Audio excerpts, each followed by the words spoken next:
देखो बेटे, अगर हम ह्यूमन रिसोर्स अकाउंटिंग की बात करें, ह्यूमन रिसोर्स अकाउंटिंग बेसिकली क्या होती है? It is a branch of management accounting. ये मैनेजमेंट अकाउंटिंग की ब्रांच है। This branch of accounting record, measure, communicates the useful information related to human resource. So इसमें बेसिकली क्या होता है कि जो हमने ह्यूमन बींग्स अपनी ऑर्गेनाइजेशन में अपॉइंट किए हुए हैं, इसका सारा डाटा एनालिसिस है जो वो ह्यूमन रिसोर्स अकाउंटिंग में किया जाता है। So basically human resource accounting deals with कि हमें कितने स्टाफ की ज़रूरत है, वो स्टाफ कहाँ से आएगा, मिल गया, वो स्टाफ कहाँ से आएगा, हम उनको कितनी सैलरी देंगे, उनकी कैसे प्रमोशन की जाएगी। All these factors are considered in human resource accounting. So basically हमने जो आपकी ऑर्गेनाइजेशन में ह्यूमन रिसोर्स काम कर रहे हैं उनका सभी का रिकॉर्ड रखना है, ये ह्यूमन रिसोर्स अकाउंटिंग है। In other words, cost and value of employees of their organization are measured in find out the actual worth of employees.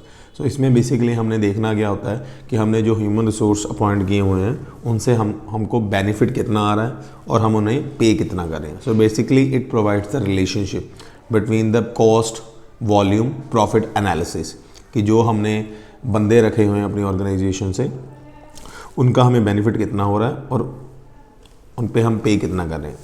So human resource accounting में जो आस्पेक्ट्स कवर होते हैं, आप इनको elements of human resource accounting भी कह सकते हो, वो है इवैल्यूएशन ऑफ ह्यूमन रिसोर्सेज। सबसे पहले ये इवैल्यूएट किया जाता है कि आपकी ऑर्गेनाइजेशन में कितने ह्यूमन रिसोर्स हैं जो वो काम कर रहे हैं।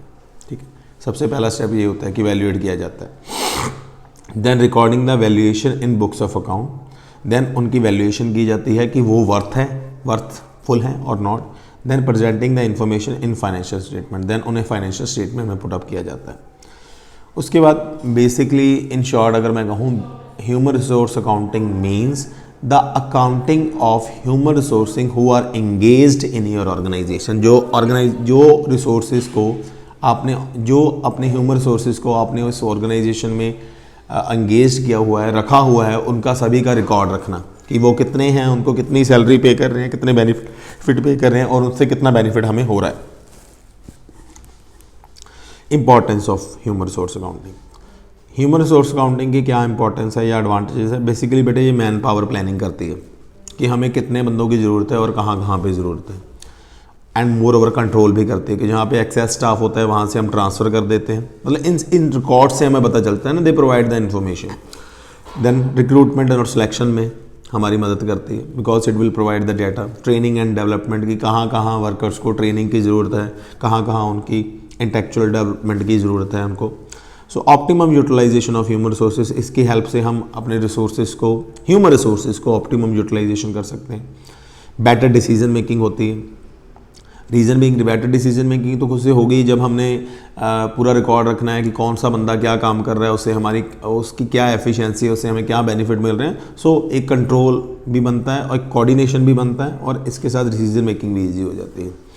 ठीक है। Improve employ employer relationship. हाँ, ये नहीं है कि हमने जो ह्यूमन रिसोर्स अकाउंटिंग है उसमें यही रिकॉर्ड रखना है जो कि एम्प्लॉय के अगेंस्ट है, नहीं, वर्किंग कंडीशन का भी रखना है। जैसे क्या we are providing the favourable working condition, ठीक है ना, इससे कोई नुकसान तो नहीं हो रहा वर्कर्स का, कोई हेल्थ कोई डेंजरस डिसीज़ को तो नहीं वो अक्वायर कर ले because of the working condition. So ये पॉजिटिव भी है, इससे हमारा employ relationship and moreover human resource accounting से हमें ये भी पता चलता है कि अफिशिएंट एम्प्लॉय कौन सा है हमारा, तो हम उसे रिवॉर्ड भी दे सकते हैं।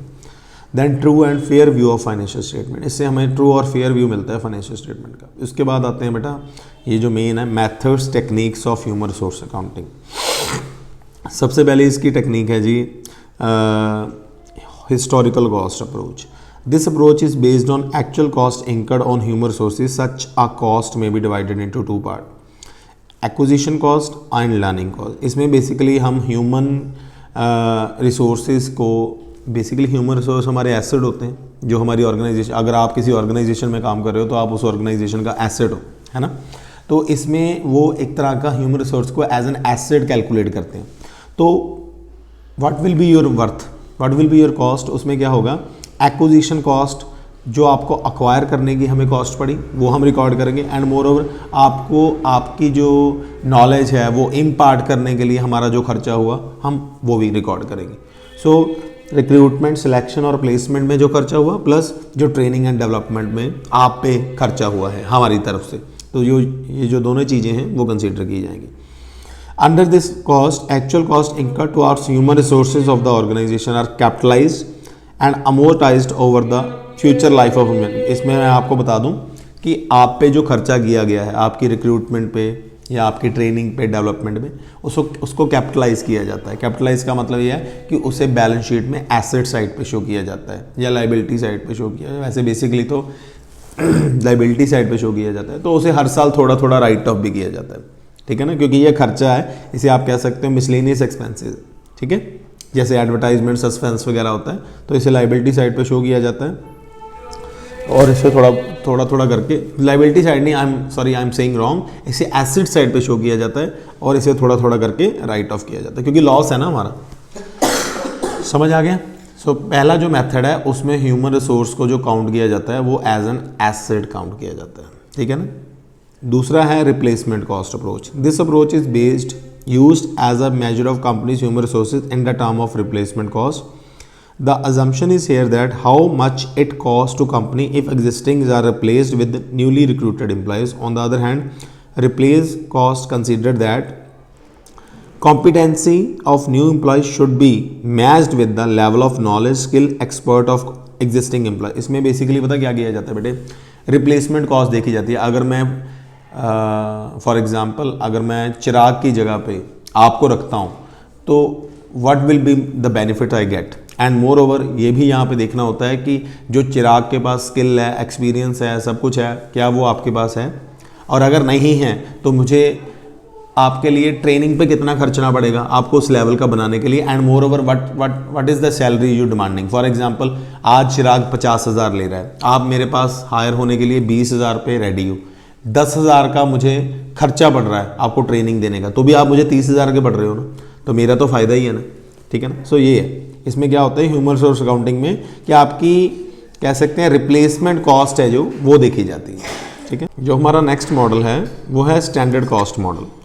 सो इसमें क्या होता है, as per this approach employees are valued as per their grade cost. The standard cost of recruiting, hiring, training, development is calculated for every year for each of the grade. इसमें क्या होता है बेटे, पहले जो हमारे एम्प्लॉयज़ हैं उसे डिफरेंट ग्रेड्स में बांट दिया जाता है, जैसे ए ग्रेड में, बी में, सी में, ठीक है ना। उसके बाद उनकी कॉस्ट देखी जाती है कि ए ग्रेड वालों को हम कितनी ट्रेनिंग दे रहे हैं, उस पर कितनी कॉस्ट इन्वॉल्व है, बी को कितनी दे रहे हैं, सी को। This method is use to suitable for control purpose and variance analysis, but main limitation of this method is to set the standard cost for each grade of employees. मतलब मैं आपको बताता हूँ कि इसका मतलब क्या है। जो हमारा जो मेथड है स्टैंडर्ड कॉस्ट में, इसमें क्या होता है कि हमने ना एक कोटा फिक्स कर देना है, हमने एक स्टैंडर्ड फिक्स कर देना है कि इससे ज़्यादा खर्चा हमने इस एम्प्लॉयज़ पे नहीं करना। पहले ग्रेड बना लेने, skilled worker, semi skilled worker, unskilled worker. तो अंडरस्टूड सी बात है, जो अनस्किल्ड है उन्हें ट्रेनिंग ज़्यादा चाहिए, तो हमने कोटा बना लेना है कि इनके हर साल इन पे इतना खर्चा करना है। So basically that is human resource accounting, ठीक है ना। उनका क्लियर हो गया आपको।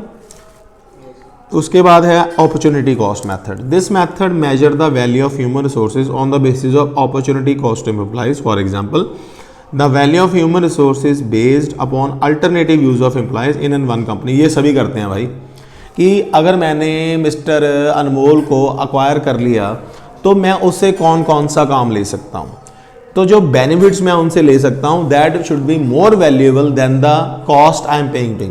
20,000 में मैंने आपसे लाख रुपए का काम करा लेना है या ऐसा कुछ करवाना है, ऐसे कि आपको मैं किस किस अल्टरनेटिव पे यूज़ कर सकता हूँ, आपकी कॉम्पिटेंसीज, आपकी स्किल्स कहाँ कहाँ मेरे लिए सहायक हैं। सो ये चीज़ें हैं। Alternative use of employ mean one employ pay the role of 2 और more person in that organisation. समझ आ गई मेरी बात। तो हमने ये चीज़ इसमें वैल्यूएट करनी होती है कि किसी भी बंदे को हायर करने के टाइम पे या उनमें कितनी कॉस्ट इन्वॉल्व है, समझ गए ना। सो केस 1 है, इसमें क्या है, value of human resources high है अगर वो सेवरल काम कर सकता है, वो लो है अगर वो एक ही काम कर सकता है एक ऑर्गेनाइजेशन में एट अ टाइम। सो हमने मल्टी टैलेंटेड और मल्टी वर्सटाइल एम्प्लॉयज़ रखने की कोशिश करनी है। मेरी बात समझ आ गई आपकी, ताकि उनकी कॉस्ट हमें कम पड़े और उनसे बेनिफिट हम ज़्यादा ले सकें, ठीक है। नेक्स्ट जो हमारा मेथड है वो है return on efforts method. This method measure the value of human resources on the basis of efforts made by the individual for the organisation benefit. The constitution made by the employ should be taken as a base for valuation of human resources. The efforts and contribution can be judged from the following points.